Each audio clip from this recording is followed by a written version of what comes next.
Frank Murphy was doing what he did every Tuesday morning, waging his eternal war against the stubborn dandelions in his prized tomato garden.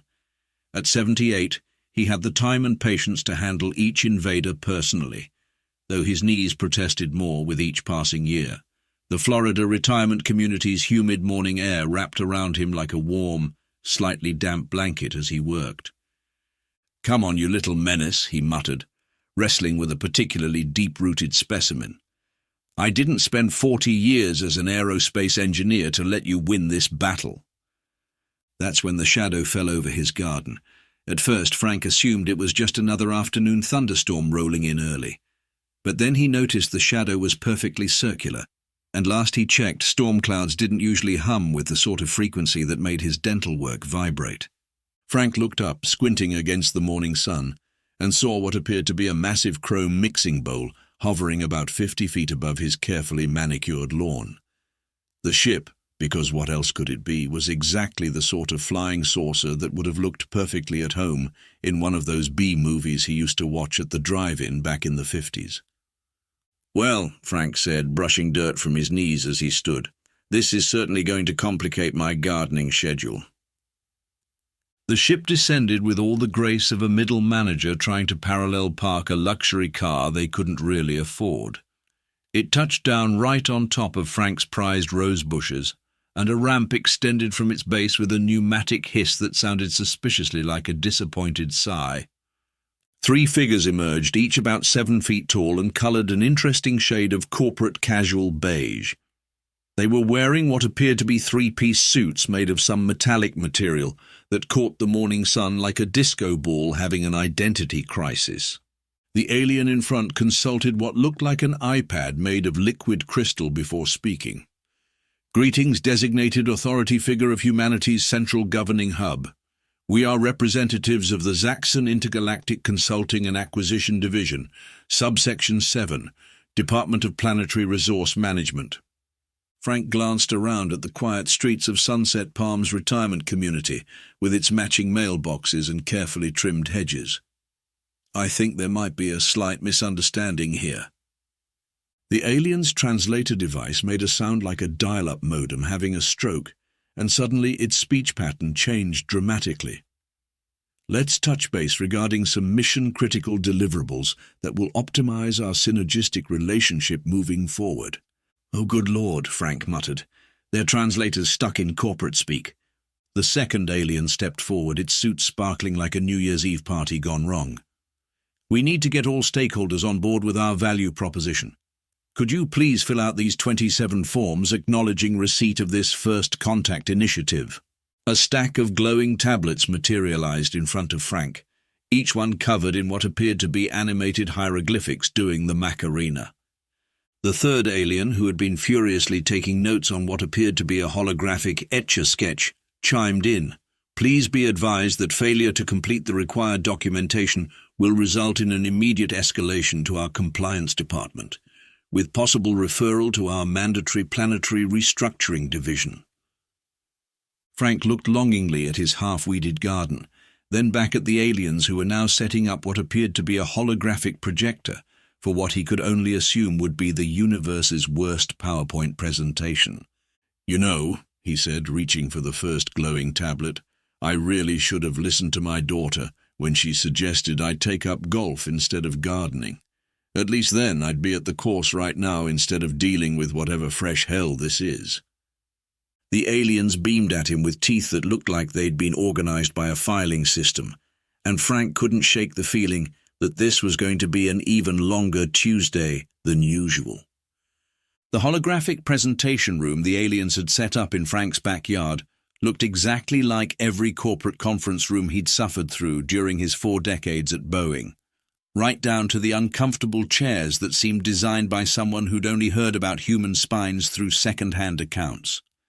"Before we begin this mission-critical information session," the lead alien, who had introduced himself as Regional Supervisor Kearns, announced, "We need to establish a parking lot for any questions that fall outside our core agenda items." Frank raised his hand. "I have a question about my roses." "Parking lot," All three aliens chorused, making notation gestures that caused their holographic devices to emit sounds like disappointed calculators. The second alien, Assistant Deputy Manager PTRs, dimmed the artificial lighting and started the presentation. The first slide appeared floating in mid-air, with the title, Optimizing Terrestrial Resource Allocation, a Comprehensive Strategic Initiative for Planetary Enhancement. "Kill me now," Frank muttered under his breath. "That's actually scheduled for Phase 3, Kearns said helpfully, before his translator glitched again. "But first, let's drill down into the granular details of our value-add proposition." The presentation continued with slide after slide of cosmic corporate gibberish. Frank had survived enough project management meetings to recognize an invasion plan wrapped in bureaucratic doublespeak when he saw one. Phrases like aggressive resource acquisition and streamlined indigenous workforce optimization weren't exactly subtle. "Now, if you'll direct your attention to our SWOT analysis," PTARS said, pulling up a quadrant chart that listed Earth's complete lack of standardized paperwork procedures under threats. Frank watched as they outlined their strategic initiative, which basically amounted to turning Earth into what appeared to be a combination filing cabinet factory and cosmic call center. The third alien, Junior Associate Temps, seemed particularly excited about implementing universal quality control measures for human civilization. "And this brings us to our action items," Kearns announced, 2 hours and countless meaningless flowcharts later. "We'll need you to sign off on these consent forms for immediate planetary restructuring." Frank looked at the stack of glowing tablets, then at his watch. It was almost 4 p.m., which meant Martha would be finishing up her Tai Chi class at the community center. Martha, who had spent 30 years as a military logistics officer before retiring. Martha, who ran the retirement community's activities committee with the precision of a special forces operation. "You know," Frank said, standing up slowly, his knees cracking in protest, "I really think we need to get additional stakeholder buy-in before we can move forward with this initiative." The aliens froze, their corporate programming clearly conflicting with their invasion timeline. "Additional stakeholders?" Kearns asked, sounding pained. "Oh yes," Frank nodded sagely. "We'll need to convene the full committee. Can't make these kinds of decisions without proper procedural oversight. Why, we haven't even discussed the environmental impact assessment forms." All three aliens visibly shuddered at the word forms. "But our quarterly projections," Patars began, "will need to be completely recalculated to account for the committee's input," Frank interrupted. "I assume you have the proper Form 27B6 for requesting a committee review, in triplicate?" Tumps actually whimpered. "I'll tell you what," Frank said, gathering his gardening tools. "Why don't you prepare a more detailed presentation, with additional charts, of course, and I'll gather the key stakeholders for a proper meeting tomorrow morning, say 10 a.m.? The aliens huddled together, having what appeared to be a fierce discussion in corporate buzzwords. Finally, Kearns turned back to Frank. "We appreciate your commitment to proper procedural documentation," he said stiffly. "We will prepare additional visual assets for tomorrow's strategic planning session." As Frank walked away, leaving the aliens frantically reorganizing their PowerPoint slides, he pulled out his phone and dialed Martha's number. "Martha, it's Frank. Remember how you said retirement was getting a bit boring? Well, how do you feel about helping me save the world from corporate aliens?" "Uh-huh. Yes. Bring your bingo supplies. Trust me, we're going to need them." "Let me get this straight," Martha said, peering over her reading glasses at Frank. They were sitting in the Sunset Palms Community Center, surrounded by the remains of Tuesday night's bingo supplies. "You're telling me that aliens landed in your garden, killed your roses, and their entire invasion plan is basically a corporate takeover?" "Complete with PowerPoint presentations," Frank confirmed, dunking a cookie into his coffee. Martha's eyes gleamed with the same look she'd had during Operation Desert Storm. Finally, something interesting to do besides water aerobics. Bob Wilson, their resident former NASA engineer, wheeled his chair closer to the table. "And you say their technology runs on some kind of bureaucratic operating system?" They had a collective panic attack when I mentioned environmental impact assessments. Frank nodded. Oh, this is going to be fun, Martha grinned, pulling out what appeared to be a military-grade tactical planning notebook. Bob, remember that chaos we caused at the last HOA meeting with your procedural bylaw amendments? 3 hours of deadlock over the proper color classification of eggshell versus cream for exterior paint, Bob said proudly.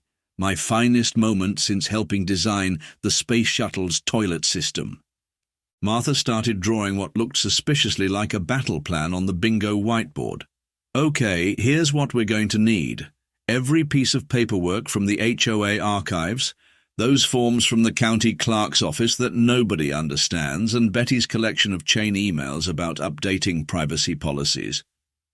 Don't forget Helen's spreadsheets from the Garden Club treasury, Frank added. The ones with 17 different color coding systems. Perfect, Martha nodded, and we'll need the bingo equipment. Bob raised an eyebrow. The electronic set or the old manual one? Both, Martha said firmly. Trust me.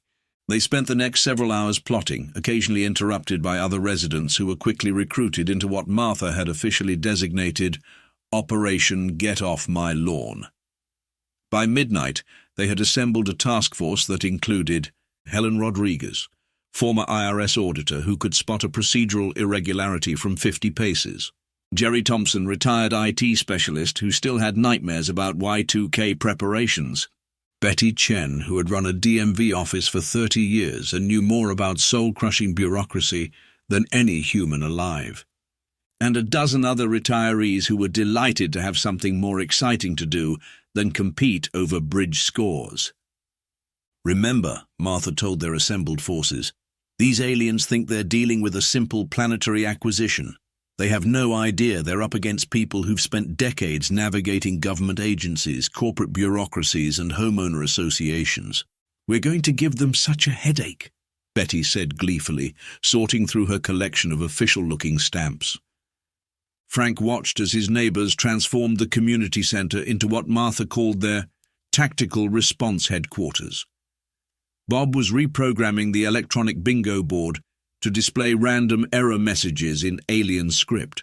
Helen was creating the most confusing spreadsheet he'd ever seen, complete with circular references that would make an Excel programmer weep.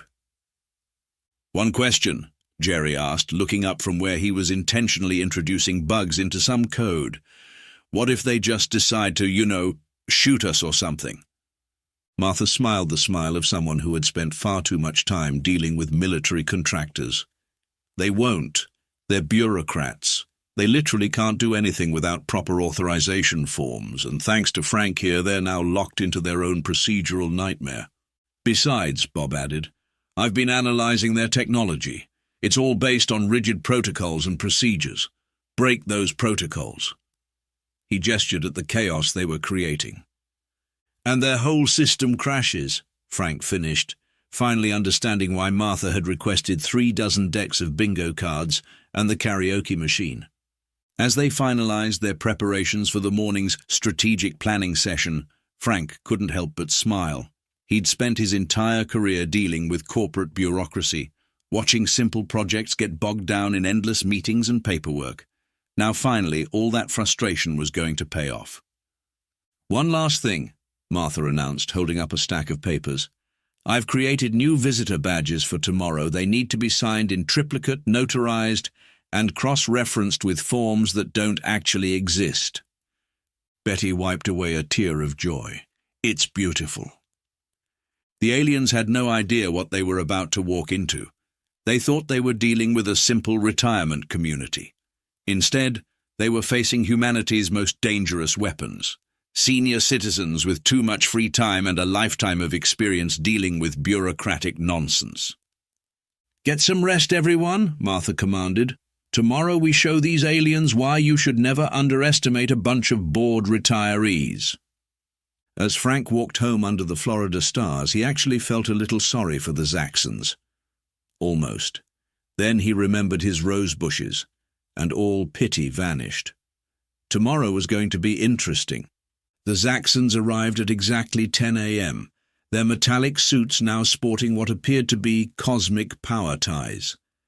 They stopped short at the community centre entrance, confronted by Betty manning a check-in desk with the grim efficiency of a career DMV employee. "Welcome to the stakeholder engagement session," she said, not looking up from her computer. "Please provide your interplanetary visitor certification forms." Kearns blinked all three of his eyes. "Our what?" "Form 47X9, Betty replied, shuffling papers. "Can't enter without it. It's policy." "But we're implementing strategic planetary reorganization," Pataz protested. "Still need the form," Betty said implacably.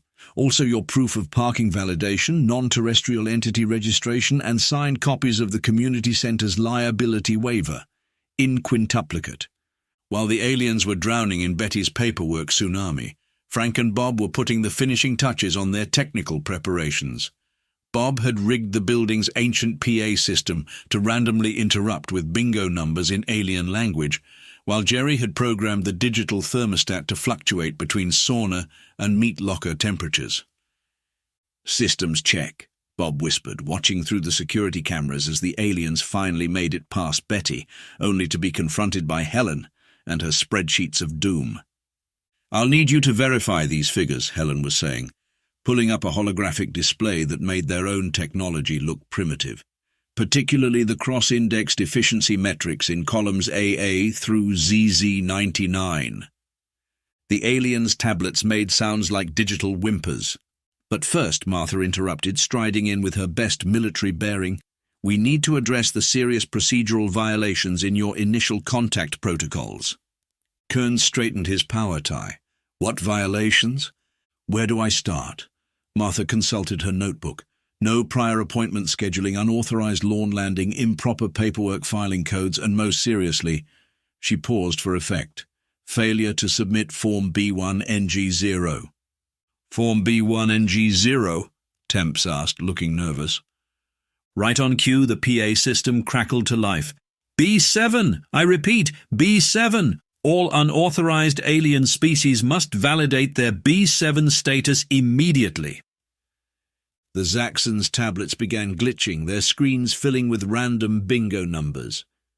Frank watched as their carefully organized presentation dissolved into digital chaos. "This is highly irregular," Kearns protested, trying to restore order to his device. "Our systems—" "Insufficient bingo verification," the PA system boomed. "Please proceed to shuffleboard court for immediate procedural review." The temperature dropped 20 degrees, then shot up 30.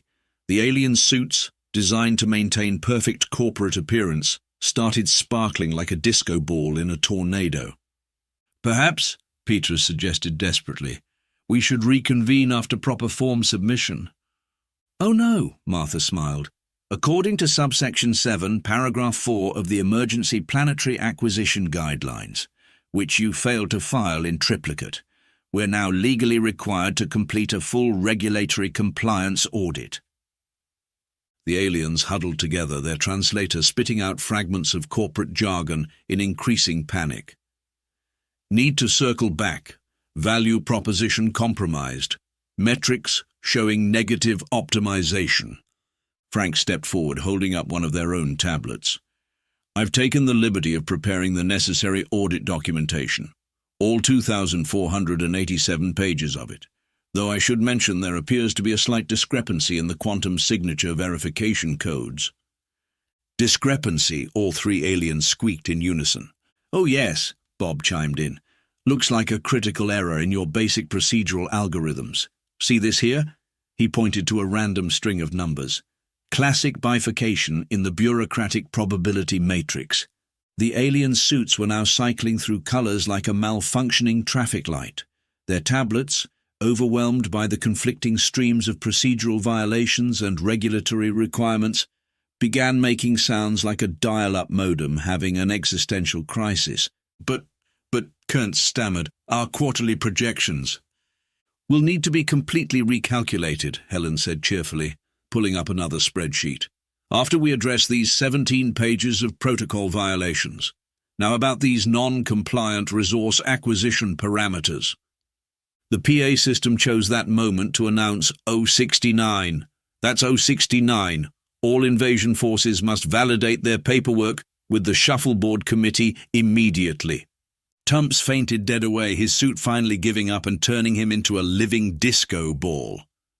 Petars was trying to fill out 17 forms simultaneously while muttering something about negative synergy indicators, and Kearns looked like he was about to cry. Frank almost felt bad for them. Almost. Then he remembered his roses. "Shall we proceed to the mandatory performance review?" he asked innocently. The sound of alien screaming that followed would have been concerning if it wasn't so satisfying. The community center had transformed into what Martha proudly called a bureaucratic maze of death. Every room contained a new procedural nightmare, each more Byzantine than the last. The aliens had been trying to escape for hours, only to find themselves trapped in an endless loop of regulatory requirements. "Please," Kearns begged, slumped in a chair in the craft room, surrounded by half-finished macrame projects. "We'll file for an extension on the planetary acquisition. Just let us return to our ship."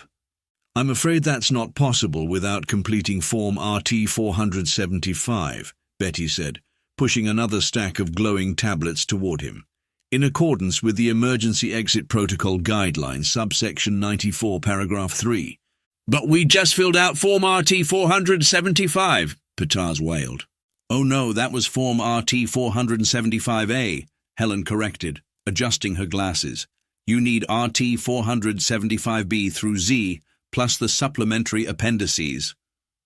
Tumps, who had recovered from his fainting spell only to find himself in the middle of what the seniors were calling mandatory cultural integration training, was currently struggling with a shuffleboard cue. His suit had given up trying to maintain its professional appearance and now looked like it had been designed by a colorblind peacock on acid. "Your targeting trajectory indicates severe procedural irregularities," Jerry announced, marking down another penalty on his clipboard. "We'll need to document this for the Intergalactic Sports Committee." "There is no Intergalactic Sports Committee," Kearns shouted, finally losing his corporate cool. Martha gasped in mock horror. "No Intergalactic Sports Committee? But then who approved your physical activity compliance certification?" All three aliens froze. What?" Petars asked weakly. "Oh dear," Frank said, shaking his head. "This is a serious oversight. Without proper certification, all your previous form submissions are now officially invalid." The aliens' tablets began smoking slightly. "Not to mention," Bob added, "this puts you in direct violation of the Universal Recreational Standards Act of 2024. "There is no such act," Kearns protested. "Can you prove that?" Martha asked sweetly. "With the proper documentation?" The aliens looked at each other in growing panic. Their entire system was based on rules, regulations, and procedures. The suggestion that they might have missed some crucial bureaucratic requirement was literally unthinkable. "Perhaps," Temps suggested desperately, "we should conduct an emergency audit of our procedural compliance protocols." "Excellent idea," Helen beamed. "I have just the spreadsheet for that. Though first, we'll need to validate your auditing credentials." The PA system, which had been randomly announcing bingo numbers in increasingly garbled alien languages, suddenly switched to playing Kenny G's greatest hits. The temperature control system chose that moment to malfunction again, creating a microclimate that somehow managed to be both tropical and Arctic simultaneously. "I don't understand," Kearns muttered, staring at his malfunctioning tablet. "Our systems are infallible. Our procedures are perfect. This should be impossible." "Welcome to Earth," Frank said, patting him on his disco ball shoulder, "where the rules are made up and the points don't matter." But, Peters stammered, "what about our mission objectives?" "Oh, those will need to be completely reformulated," Martha declared, "after we address these critical deficiencies in your recreational compliance metrics. Now, about your shuffleboard technique." The aliens huddled together in a corner, their suits now cycling through colors that probably didn't exist in the visible spectrum. Their tablets had given up entirely and were displaying what appeared to be digital representations of existential dread. "Query," Tumps whispered to his companions. Is it possible we have encountered a civilization more bureaucratically complex than our own? Impossible, Kearns replied, but he didn't sound convinced. We are the masters of procedural complexity. Then explain, Pataz hissed, gesturing at Betty, who was approaching with another stack of forms. How they have forms we've never heard of for regulations that may or may not exist. I believe, Frank interrupted their huddle. It's time for your mandatory line dancing certification. Can't properly invade a planet without proper cultural awareness training after all. The sound of country music began playing over the PA system. The alien suits, apparently deciding that things couldn't get any worse, transformed themselves into cosmic cowboy outfits complete with glowing spurs. This wasn't in the manual, Kearns whimpered. None of this was in the manual. Martha smiled her best drill sergeant smile. Welcome to retirement living, boys. Now everybody do-si-do.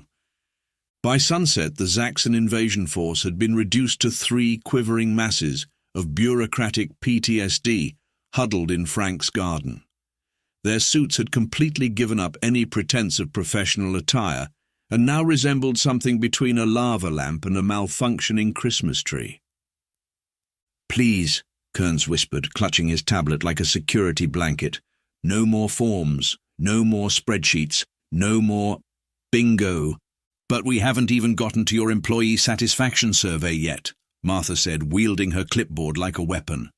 And according to Regulation 47B, all planetary acquisition attempts must conclude with a comprehensive performance review.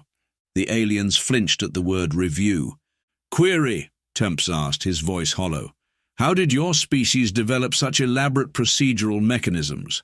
Our research indicated Earth was a Class 3 bureaucratic planet at best. Frank smiled, remembering 40 years of corporate meetings, government contracts, and equipment requisition forms. Let's just say we've had practice. But the contradictions, Pataz burst out, the circular logic, the forms that reference other forms that don't exist, it's perfectly normal, Betty finished. You should see my old DMV office. The alien's tablet suddenly displayed what appeared to be the digital equivalent of a nervous breakdown, cycling through error messages in 17 different languages before settling on a screensaver of screaming emoji. I move to officially categorize this mission as a learning experience, Kearns announced desperately. Seconded, Tump said quickly. Motion carried, Pataz added. Pending proper documentation, of course. Oh, excellent, Martha beamed. I have the mission termination paperwork right here. Just need your signatures in a few places. Say 300 or so. The aliens looked at the stack of forms, then at their ship, then back at the forms. Their suits, picking up on their emotional state, had started playing what sounded like elevator music, mixed with a funeral dirge. Query for the group, Tumps ventured. What if we just left, without filing the proper departure documentation? Kearns and Peter gasped in horror. We can't, Kearns protested. That would be irregular. More irregular than failing our primary mission objective, Peters countered. Point of order, Frank interrupted. According to the emergency planetary evacuation guidelines, which I'm sure you all memorized, unauthorized departure would result in automatic submission to the Compliance Review Board. The aliens turned a pale shade of beige. Not the Compliance Review Board, Kearns whimpered. Oh yes, Helen nodded, pulling up another spreadsheet. I took the liberty of preparing the preliminary documentation, though we'll need to validate these quantum signatures first. That was the breaking point. With a collective wail of bureaucratic anguish, the aliens fled to their ship, their suits leaving trails of disco lights in their wake. The ship's engines engaged with a sound like 1,000 printers jamming simultaneously. Wait, Martha called after them. You forgot to complete your exit interviews. But the ship was already rising, performing what could only be described as a panic-driven ascent into the evening sky. As it disappeared into the clouds, the faint sound of screaming and shredding papers could be heard echoing across the retirement community. Frank stood in his garden surveying the aftermath. His rose bushes were crushed, there were scorch marks on the lawn, and somewhere in the community centre, the PA system was still announcing bingo numbers in alien languages. Well, he said, reaching for his gardening tools. That was more excitement than I've had since the great HOA paint color rebellion of 2023. You know they'll file a report about this, Martha mused, helping him straighten up a fallen tomato cage. Probably classify Earth as a Class 5 bureaucratic hazard zone. Good, Betty said firmly. That should keep the corporate aliens away, though I must say their forms were rather simplistic. Only 17 signature lines? Amateurs. As the sun set over Sunset Palms retirement community, life began returning to normal. The seniors headed back to their homes, already planning next week's bingo night. Bob started dismantling his jerry-rigged chaos generators, and Helen began archiving her spreadsheets of doom for future use. Frank looked at his damaged garden and sighed. I suppose I should start replanting those roses. Oh, I don't know, Martha said, picking up a glowing tablet the aliens had dropped in their hasty retreat. According to this, we're now officially registered as an intergalactic no-solicitation zone. I'd say that's worth a few rose bushes. True, Frank nodded, then paused.